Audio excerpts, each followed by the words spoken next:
अब क्या हम लोग को देखना है 1857 के बारे में।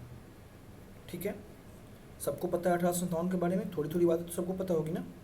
ठीक है, कहाँ से स्टार्ट हुआ, कब स्टार्ट हुआ, क्यों स्टार्ट हुआ, इसके विभिन्न जगहों के नेताओं के नाम, ये सब चीज़ें तो आपको पता ही होगा। इसके बाद की चीज़ें तो चलिए 1857 देखते हैं। लॉर्ड लेजली द्वारा लागू किया गया सहायक संधि के बारे में बताना है। निम्नलिखित में से कौन सा कथन लागू नहीं होता है, यह 2018 में पूछा हुआ है। जो सहायक संधि था लॉर्ड लेजली द्वारा लाया गया था, कब, जो लॉर्ड लेजली मेरे ख्याल से 1798 1800 के आसपास में ना, हाँ ठीक है। दूसरों के खर्च पर एक बड़ी सेना, यह बात, ये सहायक संधि का एक विशेषता था। भारत को नेपोलियन के खतरों से सुरक्षित रखना, यह उनका कहना था। कंपनी के लिए एक नियत आय का प्रबंध करना, यह उसकी विशेषता नहीं था। ठीक है, कंपनी के लिए नियत आय का प्रबंधन करना यह विशेषता नहीं था। ठीक है, अगला है कि भारतीय रियासतों के ऊपर ब्रिटिश सर्वोच्चता स्थापित करना, यह भी ऐसी बातें सहायक संधि में नहीं हुई थी। ठीक है, सहायक संधि की बात है, ये 1798 से 1805 में लॉर्ड लेजली रहा था, स्वयं को बंगाल का शेर कहता था। ठीक है, देखिए सहायक संधि लॉर्ड लेजली द्वारा 1798 में ही शुरू किया गया था। इसमें इसका काम ये क्या था कि अंग्रेज अपने सहयोगी की बाहरी और आंतरिक चुनौतियों से रक्षा करेगा। इसकी विशेषताएं हैं, सहयोगी पक्ष के भू क्षेत्र में एक ब्रिटिश सैनिक टुकड़ी खड़ा करेगा। फिर कहना था कि आप सिर्फ ज़्यादा से ज़्यादा यूरोपियन को ही जॉब देंगे, और उसमें भी मैक्सिमम ब्रिटिश को, भारतीयों को कहता था। ठीक है, सहयोगी पक्ष को इस टुकड़ी के रख रखाव की व्यवस्था करनी होगी, मतलब भारत पूरा का पूरा खर्चा उठाएगा। सहयोगी पक्ष ना तो किसी और शासक के साथ संधि करेगा और न ही अंग्रेजों की अनुमति के बिना कोई युद्ध में हिस्सा लेगा। यानी कि जब तक अंग्रेज नहीं कहेगा तब तक यह कहीं युद्ध में भी जा नहीं सकता है, और उसके बाद ना ही किसी की सहयोग कर सकता है। ठीक है, एक ब्रिटिश रेजिडेंट रहेगा सहयोगी के यहाँ, और वह किसके खर्च पे रहेगा, उस राज्य के खर्च पे, मतलब भारत के खर्च पे रहने वाला था। ठीक है, सहायक संधि व्यवस्था के अंतर्गत अप्रत्यक्ष लाभ कहीं ना कहीं ब्रिटिश राज्य को ही, या भारत को नेपोलियन से खतरा था, इसलिए नेपोलियन से बचाने की बात कही गई। सहायक संधि सबसे पहले, यह क्वेश्चन पूछ लेता है, सजाइए, इस प्रकार सजाइए कि सहायक संधि सबसे पहले कहाँ कहाँ लागू हुआ। तो देखना है 1798 के बाद स्टार्ट होता है। ठीक है, हैदराबाद में सबसे पहले, फिर मैसूर में आता है, फिर तंजौर में आता है, फिर 1801 में अवध में, फिर पेशवा 1802 में, भोसले 1803 में, सिंधिया 1803 में। ठीक है, यानी इसको हमको कहेगा क्रमानुसार सजाइए। ठीक है, जब चतुर्थ अंगल मैसूर युद्ध होता है 1799 में, टीपू सुल्तान को उसमें पराजित कर लिया जाता है, और द्वितीय अंगल मराठा युद्ध में मराठों को पराजित किया जाता है। यह अंग्रेज ऐसा करता है। टीपू सुल्तान कब, चतुर्थ अंगल मैसूर युद्ध में, और यह जो मराठे थे द्वितीय अंगल मराठा युद्ध में पराजित होते हैं। ठीक है, 1800 में ये उसके कुछ काम है लॉर्ड वेलेस्ली के। 1800 में वो फोर्ट विलियम कॉलेज की स्थापना कहाँ करता है, कलकत्ता में करता है। इसके प्रिंसिपल हेनरी टी कोलब्रुक थे, किसके, फोर्ट विलियम के। ठीक है, उसके बाद यह कॉलेज है कोर्ट ऑफ डायरेक्टर्स के विरोध के कारण 1802 में बंद कर दिया गया था। फिर आप बताइए कब इसको स्टार्ट किया था। 1802 में तो बंद कर दिया गया, 1800 में चालू हुआ, 1802 में बंद हुआ। अब बताइए फिर कब दूसरी बार स्टार्ट हुआ था। ठीक है, 1801 में वेलेस्ली ने मद्रास प्रेसिडेंसी का गठन किया। 1802 में अधिनियम 4 द्वारा बाल हत्या पर भी पाबंदी लगाया। देखिए एक क्वेश्चन पूछा हुआ था ना 69वीं बीपीएससी में, क्या पूछा था 69वीं बीपीएससी में, किसके बारे में पूछ दिया था ना, लॉर्ड विलियम बेंटिक ऐसे करके पूछ दिया था कि विलियम बेंटिक के सुधार निम्नलिखित में से कौन है। ऐसे ही तो पूछ सकता है ना कि वेलेस्ली का निम्नलिखित में से कौन सा काम है, तो ये उसके सारे काम हो गए। ठीक है, तो इस तरह से इसको याद रखना है। ठीक है, चलिए आगे देखिए। ओके, अगला क्वेश्चन, यह 2023 में पूछा हुआ शायद क्वेश्चन है यह। ठीक है, इस क्वेश्चन में कह रहा है कि नेतृत्व और स्थान कहाँ पर किसने किया, नहीं पूछा हुआ नहीं है, ऐसे ही भाई है। ठीक है, हम लोग तो पता है ना 1857 में ये क्वेश्चन तो आता ही है। एक क्वेश्चन आरा से तो वीर कुंवर सिंह, यह बात सही है, दूसरा तो सही है।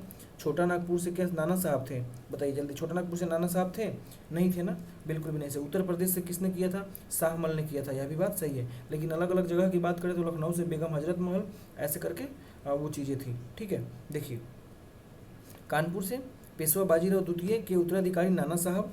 ठीक है, और उसने क्या किया, उसके बाद फिर झांसी से रानी लक्ष्मीबाई आती हैं, और उसके बाद बिहार से कुंवर सिंह मतलब आरा से। ठीक है, उसके बाद लखनऊ से नवाब के युवा बेटे ब्रिजिस कद्र अपने आप को नेता घोषित करता है। लेकिन लखनऊ में तो वो था ना, बेगम हजरत महल थी ना, हाँ बेगम हजरत महल थी, लेकिन उसने अपने आप को शासक घोषित किया बस। ठीक है, शाहमल ने उत्तर प्रदेश में बड़ौद परगना के गांव वालों को संगठित किया था। उस समय 1857 के समय की बात है। छोटा नागपुर सिंहभूम में कौन था, काश्तकार गोनू, यह बिहार स्पेशल रिलेटेड क्वेश्चन हो गया ना, ठीक है। तो उस समय कौन था, काश्तकार गोनू नाम का एक व्यक्ति था जिन्होंने उस समय कोल आदिवासियों का नेतृत्व संभाला था। अब एग्जाम में पूछ देगा तो गोनू कौन था, तो कोल आदिवासी से रिलेटेड था, ठीक है। मौलवी अहमदुल्ला शाह, यह फैजाबाद में, ठीक। चलिए आगे देखिए, हम लोग इस क्वेश्चन को देखें कि नहीं देखें, जल्दी से बताइए, जल्दी से बताइए। कौन कौन से क्षेत्र में भारतीय उपमहाद्वीप के किस क्षेत्र में ब्रिटिश राज में शामिल कर लिया गया था, जल्दी से बताइए। देखे थे कि नहीं देखे थे, देखे थे। मद्रास को, चटगांव को, पेशावर को, मैसूर और औरंगाबाद को शामिल नहीं कर पाया था, ठीक है। इस बात को याद रखना है, हम लोग 8वीं क्लास में ही देखे थे इस क्वेश्चन को। अगला क्वेश्चन, लॉर्ड लेजली ने कुशासन के आधार पर बताकर अवध का विलय कर लिया था, यह भी बात सही है। जो उस समय डॉक्ट्रिन ऑफ लैप्स व्यक्तिगत की सिद्धांत थी वह, अवध के तालुकदार अंग्रेजों के पक्ष में थे, यह भी बात सही था। इसलिए बताया गया कि यहाँ अवध इतना बड़ा है, अब इस पे शासन चलाना बड़ी मुश्किल हो गया है, इसलिए इसको हम अपने अपने में विलय करते हैं, ठीक है। अब बताइए कि सबसे पहले किसको विलय किया गया था, है दोनों कथन गलत है, सही है ना, ये गलत कैसे हो गया।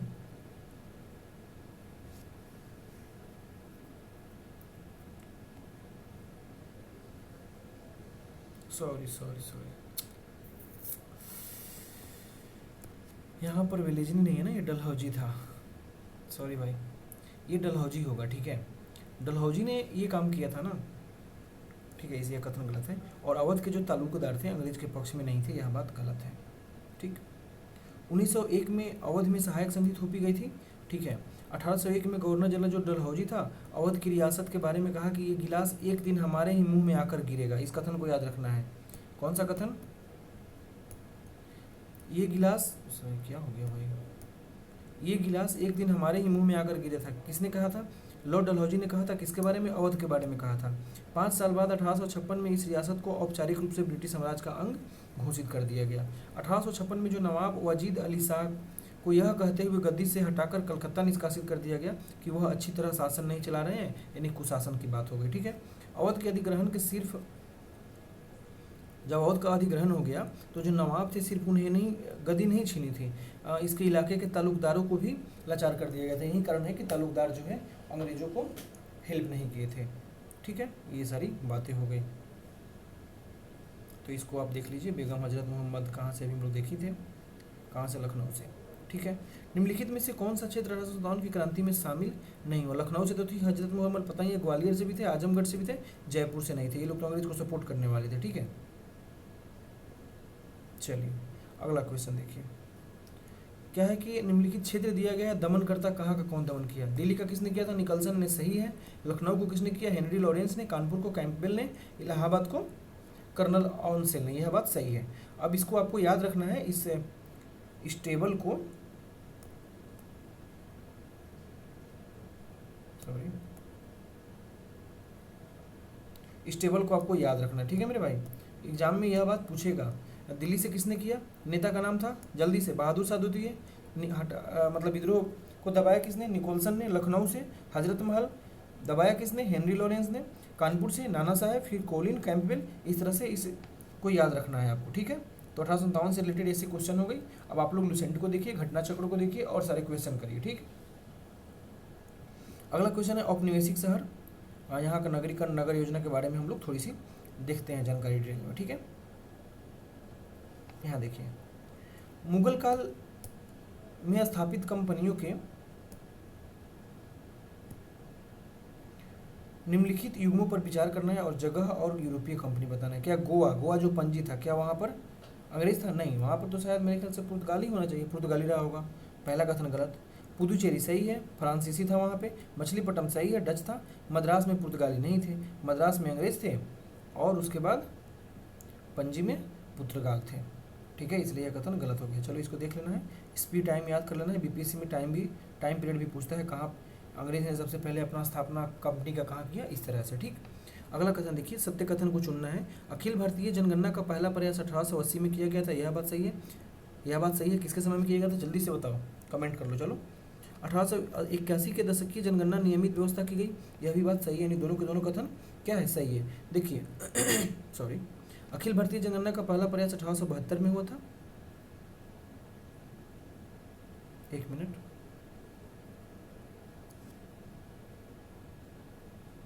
ये कथन गलत है ना। 1881 में तो पहली बार तो 1872 में हुआ था ना, उसके बाद 1881 से नियमित होने लगा, तो यह कथन तो गलत हो गया ना, सॉरी, पहला कथन गलत है। ठीक है, 1881 से दशक की जनगणना हर 10 साल से होने लगा और अब तक हुआ है। और इस साल का दुर्भाग्य देखिए, 2021 में जनगणना होना था लेकिन अब तक नहीं हो पाया है, 2026 से स्टार्टिंग होगा। फिर देखिए, हेनरी वाल्टर को भारतीय जनगणना का जनक कहा जाता है। इस स्टेटमेंट को याद रखना है, बीपीएससी ऐसे ऐसे क्वेश्चन पूछ देता है। ठीक है, आगे देखिए, 1800, इसमें से असत्य कथन को चुनना है। ओके मेरे भाई, देखिए 1800 के बाद भारत में शहरीकरण की प्रक्रिया में तेजी से वृद्धि हुई, बिल्कुल भी नहीं। 1800 के बाद ये बात नहीं है, शहरीकरण की प्रक्रिया में तेजी से वृद्धि नहीं हुई थी, इसलिए पहला कथन गलत हो गया। ठीक है, दूसरा कथन में कह रहा है कि 1900 के बाद शहरी आबादी में कमी आई थी, यह बात सही है। ठीक है, हाँ यह बात सही है। सॉरी सॉरी सॉरी, हाँ एक मिनट, ठीक से एक बार क्वेश्चन पढ़ना। तो यहाँ कह रहा है कौन सा गलत कथन है। 1800 के बाद शहरीकरण की प्रक्रिया में तेजी आई, बिल्कुल नहीं। 1800 के बाद कमी आई थी। 1900 के बाद आबादी में कमी आई, बिल्कुल नहीं। 1900 के बाद में वृद्धि हुई थी। दोनों कथन गलत हो गए, देखो एक दूसरे का अपोजिट दे दिया है। ठीक है, 1853 में रेलवे की शुरुआत जमालपुर बरेली जैसे जगहों अस्तित्व में आया, ये बात सही है। अब देखिए यहाँ पर एग्जाम, ये जमालपुर है ना, ये क्या है आपका बिहार स्पेशल है। अगर पूछ दिया जमालपुर में कब हुआ, 1853। ठीक, याद रखना है इस बात को। रेल नेटवर्क का विस्तार हुआ था जमालपुर, वोल्टेयर, बरेली जैसे जगहों पर। ठीक है, पल्डियन शैली, पल्डियन शैली निम्नलिखित में से किससे संबंधित है, ये भवन निर्माण से। एक बार ऐसे ही पूछ दिया था बीपीएससी 66वीं में, पितरादूरा, जो दीवारों पर लिखने वाली बातें होती है, दीवारों पर शैली की है, तो यह क्वेश्चन एक बार पूछ दिया था। ठीक है, अगला क्वेश्चन देखिए, कहाँ गया ये रहा। निम्नलिखित पर विचार करना है, बताना है क्या कौन सा कथन सत्य है। ठीक है, देखिए, शिमला की स्थापना गोरखा युद्ध के दौरान हुआ था, यह बात सही है। जल्दी से बताइए गोरखा युद्ध हुआ कब था, जल्दी से याद रखिए गोरखा युद्ध हुआ कब था। ठीक है, अंग्रेज मराठा युद्ध के कारण माउंट आबू में अंग्रेजों का दिलचस्पी बना रहा, यह वही एक पहला भी सही है और दूसरा भी सही है। दार्जिलिंग ने 1885 में वहाँ के राजा से भेंट प्राप्त किया था, ये तो मुझे पता ही नहीं है। यहाँ पर स्टेटमेंट दिया है गलत है, तो एक और दो है, देख लेते हैं इसका स्टेटमेंट। शिमला की स्थापना गोरखा युद्ध के समय 1815-16 में हुआ था। 1816 में ही सुगौली की संधि भी हुई थी, यह भी बात याद रखना है। अंग्रेज मराठा युद्ध जो 1818 में हुआ था, इस युद्ध के कारण अंग्रेज की दिलचस्पी कहाँ बनी, माउंट आबू जो राजस्थान में है। ठीक है, दार्जिलिंग को 1835 में सिक्किम के राजा से छीना गया था। ठीक है, ये हिल स्टेशन फौजियों को ठहरने, सरहद की चौकसी करने और दुश्मन के खिलाफ हमला बोलने के लिए महत्वपूर्ण स्थान है। ठीक, अमार कथा, अमार कथा किस की रचयिता कौन है, विनोदिनी दासी। एग्जाम में अगर दे देगा ना रविंद्रनाथ टैगोर, तो मार के मत आ जाना कि रविंद्रनाथ टैगोर, ये अमार सुनार बंगला है वो, ये अमार कथा है। ठीक है, ध्यान रखना है, विनोदिनी दासी ने किया था, बंगाली रंगमंच में ये बात हुई थी। उन्होंने नाटककार और निर्देशक गिरीश चंद्र घोष के साथ काम किया था। और इस तरह से ये बातें हैं, इसको ख़त्म करिए। और अब पूछे कि अमार सोनार बंगला, तो ये रविंद्रनाथ टैगोर ने। ठीक है, अगला, पुर्तगालियों के साथ प्रतिद्वंदिता के कारण अंग्रेज को मद्रास की किलेबंदी करनी पड़ी, क्या यह बात सही है। पुर्तगालियों के साथ प्रतिद्वंदिता के कारण, एक मिनट, अंग्रेजों के कारण, सॉरी, प्रतिद्वंदिता के कारण अंग्रेजों को मद्रास की किलेबंदी करनी पड़ी, बिल्कुल भी नहीं। वो पुर्तगाली नहीं थे, वो थे फ्रेंच। किसके कारण करना पड़ा मेरे भाई, फ्रेंच के कारण करना पड़ा था ये चीज़ें। ठीक है, तो यह होगा गलत कथन है। ठीक है,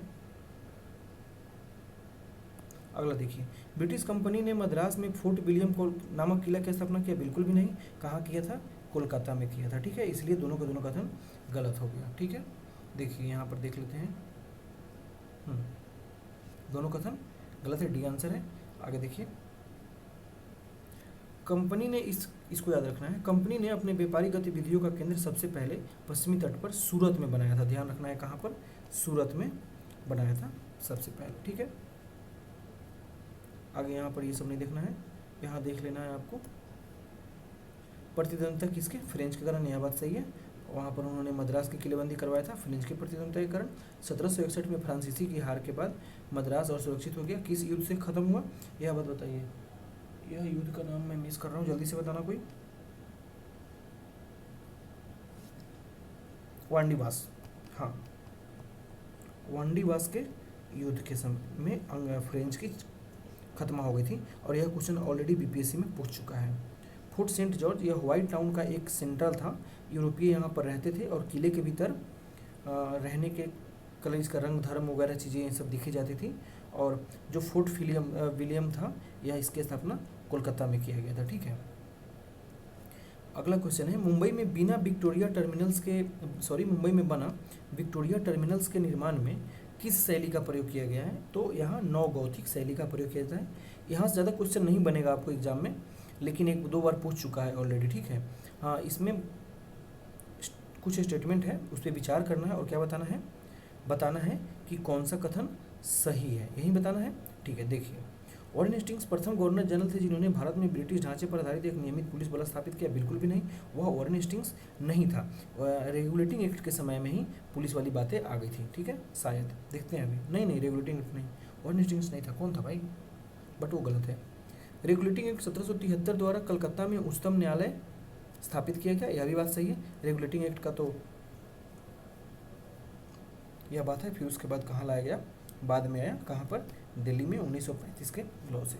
भारतीय दंड संहिता 1860 में लागू हुआ था, यह बात सही है। 1860 में लागू हुआ। पुलिस विभाग भी इसी समय गठन किया गया था। वह कथन एक सही नहीं जो दिया है ना, वॉरेन हेस्टिंग्स, वो नहीं, कॉर्नवालिस ने सबसे पहले पुलिस वाली बातें की थी। ठीक है, अब ये जो कालक्रम है कुछ गवर्नर्स के, देखिए ये आपको गवर्नर्स के कालक्रम से, इसको आपको क्या करना है? याद करना है। यह लुसेंट में भी दिया हुआ है, स्पेक्ट्रम में दिया हुआ है, ये सारी चीज़ें आपको याद कर लेना है।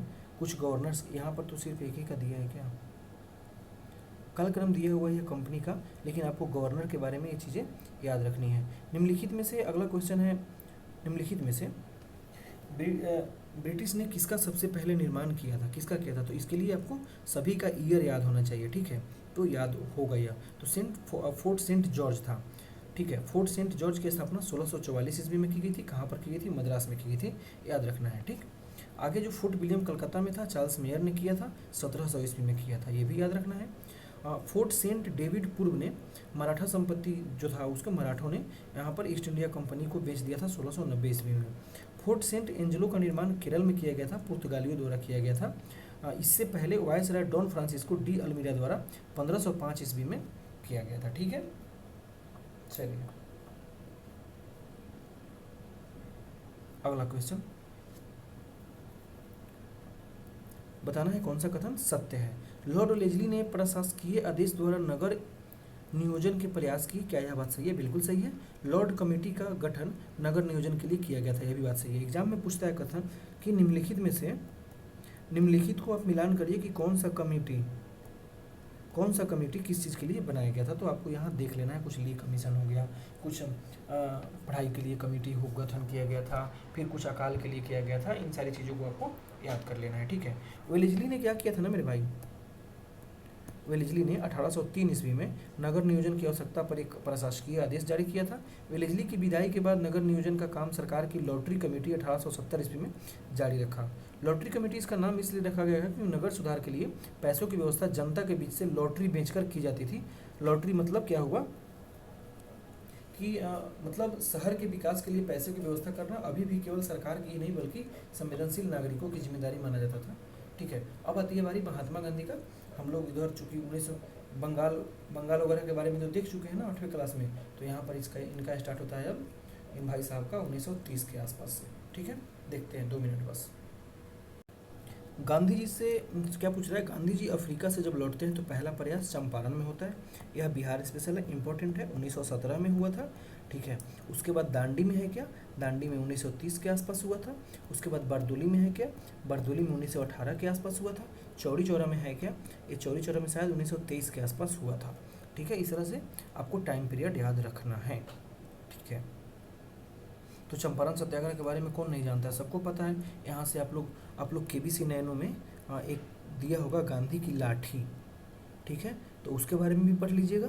और एक और चीज़ दिया होगा 5 रुपए का उनका ऑटोग्राफ। ठीक है, इसके बारे में भी आप लोग एक बार पढ़ लीजिएगा, क्योंकि आजकल जब बटक मियाँ के बारे में क्वेश्चन आ सकता है ना मेरे भाई, तो उस पर भी क्वेश्चन आ सकता है। ठीक है, चलिए गांधी जी का ये कालक्रम है 1915 में कहाँ, 17 में कहाँ, 18 में कहाँ, 21, 28, सॉरी 18 में बरदोली बोल दिया था ना, नहीं वो 28, ठीक है, 18 में खेड़ा में था, ओके।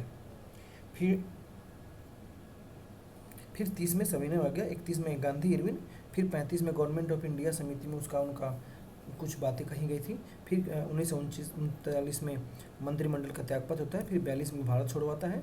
ये सब चीज़ें आती है। रॉलेट एक्ट के बारे में पूछ रहा है, कौन सा कथन सही है। यूपीएससी ऑलरेडी 2015 में यहाँ क्वेश्चन को पूछ चुका है। देखिए, रॉलेट एक्ट सेडिशन कमेटी की सिफारिश पर था, यह भी बात सही है।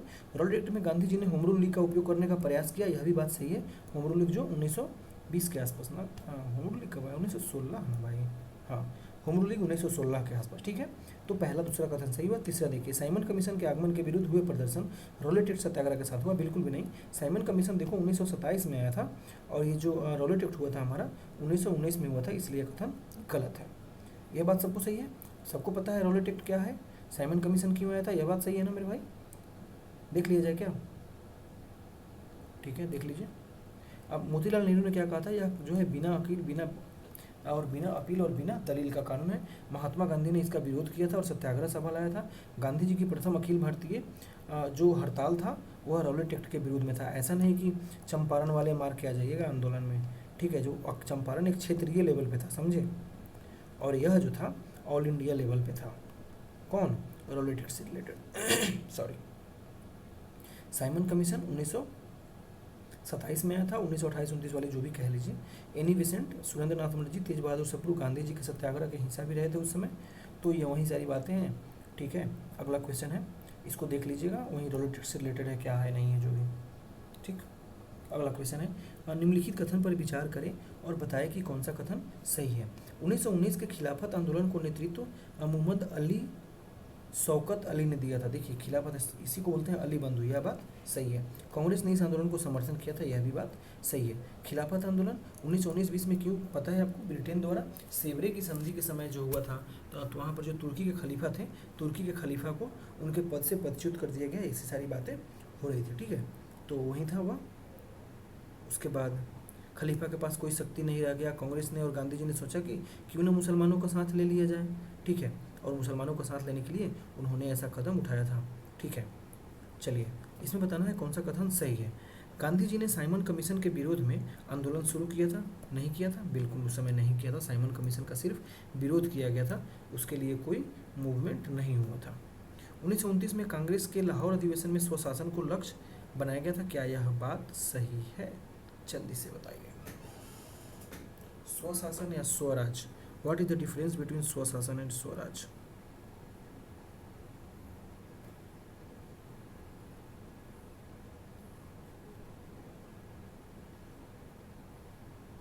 चलिए, तो यह था स्वशासन नहीं था, यह था स्वराज की बात थी, इसलिए दूसरा कथन भी आपका गलत हो गया। तो 1900, एक बात याद रखना है आपको यहाँ पर, जो 1929 में कहाँ हुआ था, तो लाहौर में हुआ था। कौन किए थे, पीटी नेहरू किए थे, ठीक है। पूर्ण स्वराज की बात कही गई थी, यह बात याद रखना है यहाँ से, ठीक है।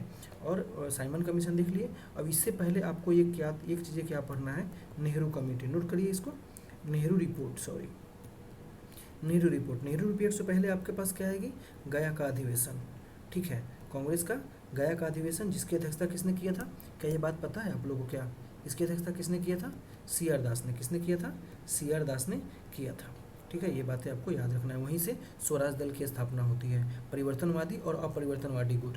परिवर्तनवादी कहता है कि हम विधानसभा में घुसकर चुनाव करेंगे और चीज़ों का बहिष्कार करेंगे, और उसके बाद सुरेंद्रनाथ, किसी को उन्होंने एक बनाया था विधानसभा का अध्यक्ष, उसका नाम, उनका नाम क्या जो भी, ठीक है। तो ये लोग परिवर्तनवादी, जैसे कि मोतीलाल नेहरू हो गए, सी आर दास हो गए, और पीटी, और उसके बाद कौन थे, राजेंद्र प्रसाद, ये लोग थे, ठीक है। तो ये कथन ऐसा हो गया, मतलब ये चीज़ें आपको याद रखना है। गया का अधिवेशन, नेहरू रिपोर्ट, और उसके बाद साइमन कमीशन, और फिर अब हम लोग सविनय अवज्ञा आंदोलन की तरफ बढ़ते हैं। लाहौर अधिवेशन जो 1929 में होता है, यह बहुत ही सुप्रसिद्ध है। क्यों, और ये ऑलरेडी 2012 में पूछ चुका है। क्यों सुप्रसिद्ध है, क्योंकि कांग्रेस ने पूर्ण स्वराज की मांग को संकल्प को पारित किया, सही, अभी हम लोग देख लिए। इस अधिवेशन में उग्रवादी और मुदारवादी के बीच झगड़े को सुलझाया गया, नहीं ना, ये कब सुलझाया गया था, यह 1917 में हुआ था, क्या लखनऊ अधिवेशन में, 1916-17 में, हाँ, ठीक है। इस अधिवेशन ने दो राष्ट्रों की मांग के सिद्धांत को अस्वीकार कर दिया, ऐसी कोई बातें यहाँ पर नहीं है, ठीक। ठीक है। रावी नदी था वो 26 जनवरी 1930 को पूर्ण स्वतंत्रता दिवस भी मनाया गया था, ठीक है।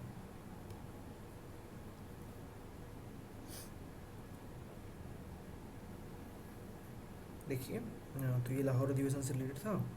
अभी हम लोग अब चलते हैं, तो लाहौर अधिवेशन के बारे में आप लोग एक बार पढ़ोगे खुद से। आगे हम लोग अगला क्वेश्चन 106 के आसपास बढ़ते हैं, ठीक है। इस क्वेश्चन में क्या कहता है ना मेरे भाई, निम्नलिखित में से किसके कारण सार्वजनिक रोष की लहर उभरी जिसके फलस्वरूप जालियांवाला बाग में ब्रिटिश द्वारा नरसंहार हुआ था? तो वह था रॉलेट एक्ट, ठीक है। और पता है सबको रॉलेट एक्ट के बारे में, ठीक है।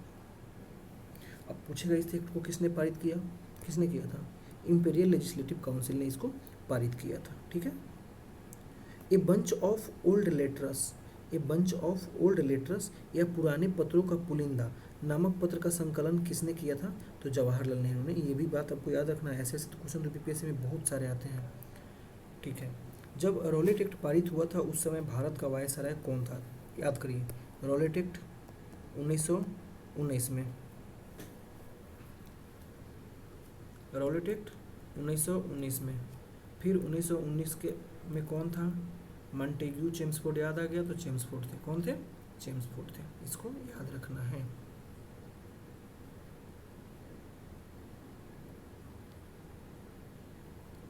अगला क्वेश्चन, जब गांधी जी ने दांडी मार्च का नामक यात्रा किया तो उस समय भारत का वायसराय कौन था? कब किया था इन्होंने? 1930 में, सॉरी। और इसी समय हम लोग पता है क्या होता, गांधी इरविन पैक्ट। इसी तरीके से हम लोग को एग्जाम में भी याद रखना है। तो इसका आंसर क्या हो जाएगा मेरे भाई? इरविन हो जाएगा। ये वो इरविन नहीं है जिन्होंने महात्मा गांधी और राजेंद्र प्रसाद को मारने के लिए बतख मियाँ को बोला था कि आप जहर मिला दीजिए। वो इरविन अंग्रेज अधिकारी था, मोतिहारी जिला में कमिश्नर था कोई, ठीक है। देखिए अगला क्वेश्चन पूछ रहा है कि घटनाओं पर विचार करना और कालानुक्रम सजाइए। यूपीएससी ने 2017 में इस क्वेश्चन को पूछ रखा है। देखिए रॉयल इंडियन नेवी कब हुआ था, जल्दी से बताइए, जल्दी से द्वितीय गोलमेज सम्मेलन 1931-32 में हुआ था। भारत छोड़ो आंदोलन 1942 में हुआ था, ये मेरे ख्याल से 1946 में हुआ था। तो कौन हो जाएगा? 3, 2 और 1, ठीक है। देखिए नौसेना विद्रोह 1946 क्यों हुआ था? क्योंकि बहुत सारी चीज़ें, झंडा लगाया गया, भारत सरकार की झंडा लगाई गई, मुस्लिम लीग की, कांग्रेस की, सबकी झंडा फहराई गई थी नेवी पे, इस वजह से वहाँ आंदोलन हो गया था। अंग्रेजों ने बोला कि ऐसा मत करो आप लोग। फिर 1942 में हुआ अगस्त क्रांति, इसको बोलते हैं, 8 अगस्त से स्टार्ट हुआ था। अब आप एक बात बताइए, हम लोग देखे थे कल ही कि कौन था इसके प्रथम सत्याग्रही, जल्दी से बताइए। 14 जुलाई 1942 को वर्धा में आयोजित जो कांग्रेस की समिति की बैठक हुई थी, भारत छोड़ो आंदोलन को प्रस्ताव को पारित किया गया था। फिर ग्वालियर टैंक वाली बातें हम लोग देख चुके हैं, ठीक है। भारत छोड़ो का जो इसका ड्राफ्ट था, गांधी ने नेहरू एवं मौलाना आज़ाद के सहयोग से तैयार किया था, इसको याद रखना है। गांधी ने किसका सहयोग लिया था मेरे भाई इसमें? नेहरू एंड मौलाना आज़ाद का, ठीक है, इसको याद रखना है आपको।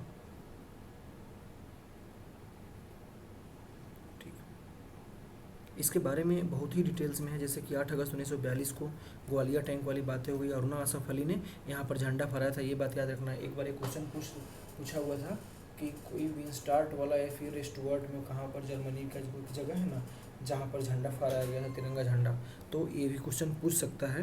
विंस्टार्ट या स्टुअर्ट ऐसे करके कुछ जगह का नाम है, ठीक है। अरुणा असफ अली ने ग्वालियर टैंक मैदान में वहाँ पर 8 अगस्त 1942 को झंडा भी इन्होंने फहराया।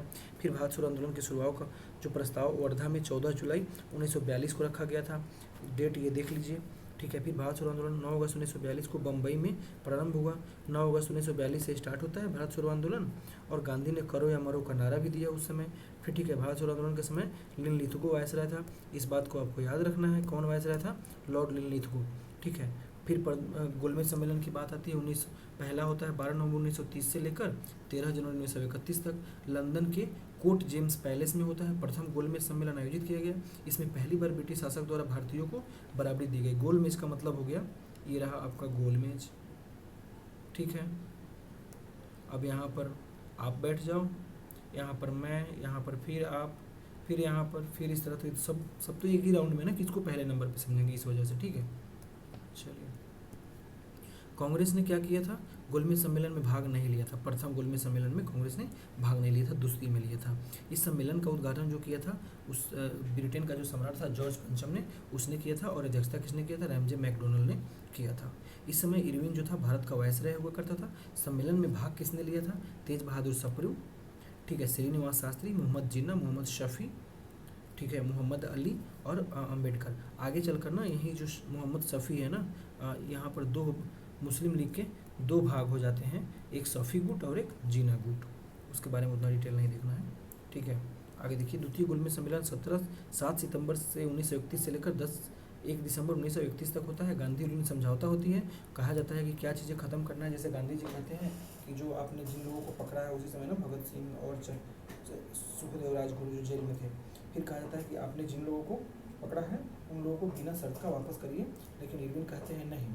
फिर उसके बाद क्या होता है मेरे भाई, इरविन ने गांधी जी ने कुछ चीज़ें जैसे कि नमक बनाने की बात को लेकर हो गया, फिर और लोगों को जेल से छोड़ने पर जिन्होंने अपराध नहीं किया उनको, और फिर इरविन ने बोला इसी कुछ चीज़ें हुई थी इन लोगों की आपस में बातचीत, और फिर उसके बाद गांधी यूनियन बैठ के समापन होता है। और फिर गांधी जी क्या करते हैं ना, चुपचाप चले जाते हैं अपने राजपूताना जहाज से वहाँ पर मिलने, ठीक है। लंदन में दूसरे गोलमेज सम्मेलन में कांग्रेस के एकमात्र प्रतिनिधि के रूप में गांधी जी गए थे। सम्मेलन भी सेंट जेम्स पैलेस में हुआ था। तीसरा कब से कब तक हुआ था? 17 नवंबर 1932 से लेकर 24 दिसंबर 1932 तक हुआ था, ठीक है। तो इस तरह से था। उस समय जो तृतीय के समय में था वायसराय विलिंगटन था। इस समय अम्बेडकर ने दलित वर्ग का प्रतिनिधित्व किया था। तीनों गोलमेज सम्मेलन में अम्बेडकर भाग लिए थे। अगला क्वेश्चन देखिए, प्रथम गोलमेज सम्मेलन में डॉक्टर अम्बेडकर ने दलित वर्ग के लिए अलग निर्वाचन मंडल की मांग रखी। अब पूना पैक्ट में बताना है क्या बताना है इसको, हाँ, कौन सा कथन सही है, ठीक है। देखिए, तो प्रथम गोलमेज सम्मेलन में नहीं, यह कथन गलत है, ठीक है। देखते हैं अभी पूना पैक्ट, जो पूना एक्ट हुआ था उसमें स्थानीय निकाय तथा सिविल सेवा में दलित वर्गों के लिए विशेष उपबंध रखे गए, बात सही है। तृतीय गोलमेज सम्मेलन भारतीय राष्ट्रीय कांग्रेस ने भाग नहीं लिया, सही है। इसमें कौन लिया था? अम्बेडकर ने भाग लिया था दलित वर्ग की तरफ से, ठीक है। देखिए, जो अम्बेडकर थे, अम्बेडकर ने जो काम किया था द्वितीय गोलमेज सम्मेलन में दलित वर्ग के लिए अलग बात कही थी। फर्स्ट में इन्होंने नहीं कहा था, द्वितीय में जब महात्मा गांधी वहाँ पर गए थे, ठीक है। इस बात को याद रखना है।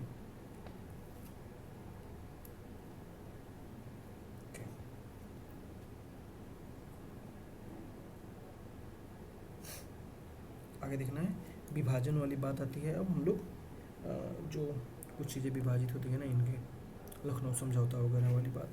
भारतीय राष्ट्रीय कांग्रेस तथा मुस्लिम लीग दोनों ने लखनऊ में 1916 में अधिवेशन किया तथा लखनऊ समझौता संपन्न हुआ, बात सही है। किसने किया था? अंबिकाचरण मजमूदार ने किया था।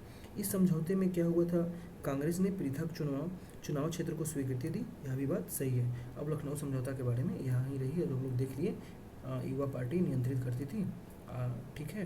अगला क्वेश्चन है कैबिनेट मिशन के बारे में। 2015 में यह क्वेश्चन पूछा हुआ है यूपीएससी में। क्या पूछ रहा है? सही बताना है कौन सा कथन सही है। इसने एक संघीय सरकार के लिए सिफारिश किया है, बात सही है। इसने आईसीएस और अधिक भारतीयों के लिए उपबंध किया, ऐसी कुछ बातें उसमें हुई नहीं थी, ठीक है। इसने भारतीय न्यायालयों की शक्तियों का विस्तार किया, यह भी बात, ऐसा कुछ यहाँ पर हुआ नहीं था। अब बताइए कैबिनेट मिशन कब आया था? 1946 में। 3 सदस्य थे, पैथिक लॉरेंस, स्टैफर्ड क्रिप्स, यही क्रिप्स है जो क्रिप्स मिशन का अध्यक्ष था। उसके बाद एवी अलेक्जेंडर। इसका उद्देश्य था संविधान निर्माण वाली सिर्फ बातें करना, इसके अलावा सारी बातें फिजूल की बातें हो गई, ठीक है। यहाँ पर देखिए, यहाँ पर भारतीय रियासत तथा प्रांतों के बीच वार्तालाप वाली बातें, विधान बनाने के तरीके पर सहमति लेना इसका उद्देश्य था। यह मिशन जो है 24 मार्च 1946 को भारत में आता है और 16 मई 1946 को प्रस्ताव की घोषणा की जाती है। संविधान का निर्माण, संविधान सभा कैसे बनेगी इस पर बात करना। पाकिस्तान की मांग को इन्होंने स्पष्ट रूप से अस्वीकार कर दिया, इस बात को याद रखना है कि जो कैबिनेट मिशन था पाकिस्तान की मांग को स्पष्ट रूप से अस्वीकार करता है, ठीक है। एक संघीय सरकार की सिफारिश जो ब्रिटिश भारत तथा देसी रियासत से मिलकर बनी होगी, इसके पास विदेशी मामले, रक्षा, ये सारी चीज़ें बात आई थी। अंतरिम सरकार के गठन भी किया जाएगा।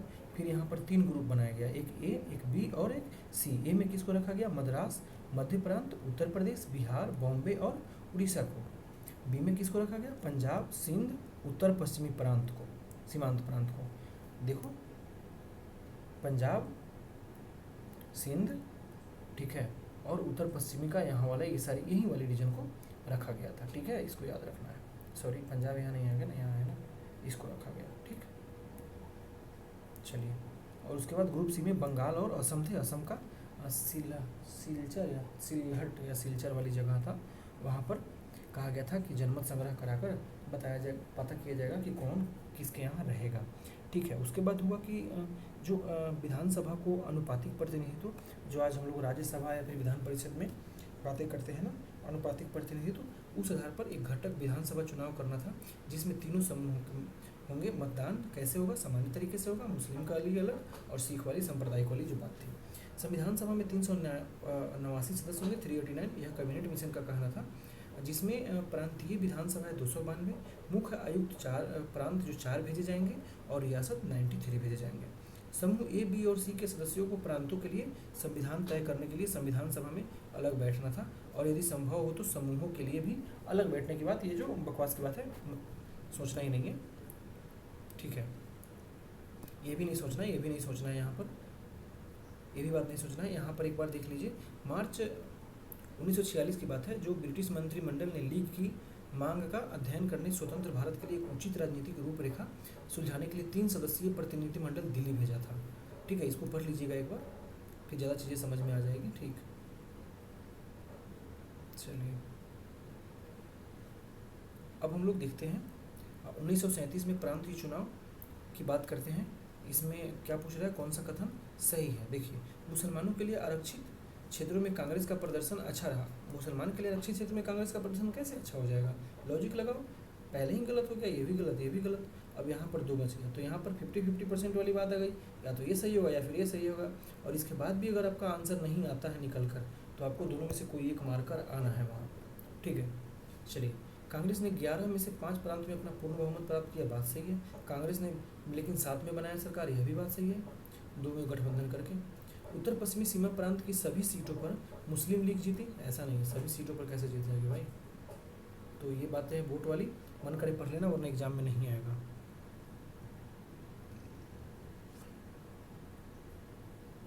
अगला क्वेश्चन, कैबिनेट मिशन के बारे में बताना है, कौन सा कथन सही है? पाकिस्तान की मांग को स्वीकारा, अभी हम लोग देखिए बिल्कुल भी नहीं।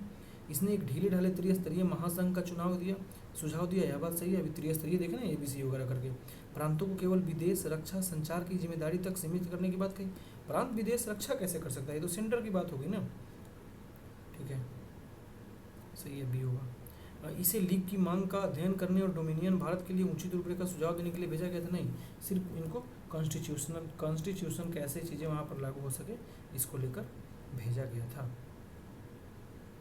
ध्यान रखना है, 3 महीने तक भारत दौरा किया था। एक बार एक क्वेश्चन पूछा हुआ था कि कितने दिन तक महात्मा गांधी का जो दांडी यात्रा था वो चला था, तो ये क्यों नहीं पूछ सकता है कितने दिन तक दौरा हुआ भारत का?